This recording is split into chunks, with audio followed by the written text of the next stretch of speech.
გენიალური ქართველი მათემატიკოსი, აკადემიკოსი და საქართველოს მეცნიერებათა აკადემიის პრეზიდენტი. ასე იცნობენ საზოგადო მოღვაწესა და მეცნიერ ილია ვეკუას. მის სახელს უკავშირდება მრავალმხრივი მეცნიერული და პედაგოგიური მიღწევები. 23 აპრილს ქართველი მეცნიერის ილია ვეკუას დაბადებიდან 108 წელი აღინიშნა. ამ დღეს ტრადიციულად მისი შთამომავლები და მეცნიერები მთაწმინდის მწერალთა და საზოგადო მოღვაწეთა პანთეონში იკრიბებიან და პატივს მიაგებენ მის ხსოვნას.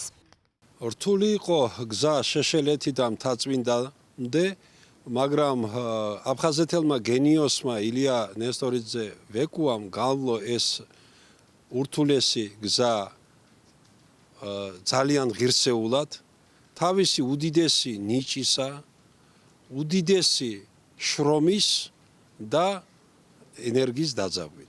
ყველა ასპარეზზე, სადაც ის იყო, სამეცნიერო ხაზით, სამეცნიერო მენეჯმენტის ხაზით და შეგახსენებთ, რომ ის იყო ერთადერთი ქართველი, რომელიც ორი დიდი უნივერსიტეტის რექტორი იყო. თბილისის სახელმწიფო უნივერსიტეტის რექტორი იყო ორჯერ 53 წელს, 65-72 წლებში და ნოვოსიბირსკის სახელმწიფო უნივერსიტეტის დამაარსებელი და პირველი რექტორი 58 წლიდან 65 წლამდე.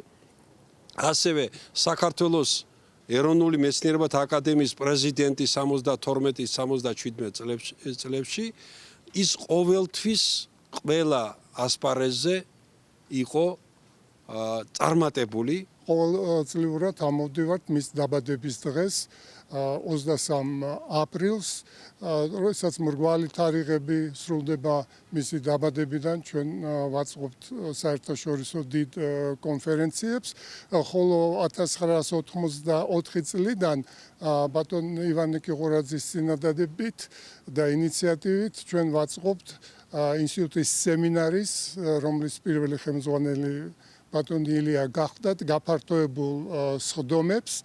მე გამოვყოფ ერთ მის დამსახურებას, რაც არა მარტო ქართველ გამოჩენილ მათემატიკოსებს, არამედ მსოფლიო მათემატიკოსებისგან ყველას არ აქვს ეს ასეთი მიღწევა.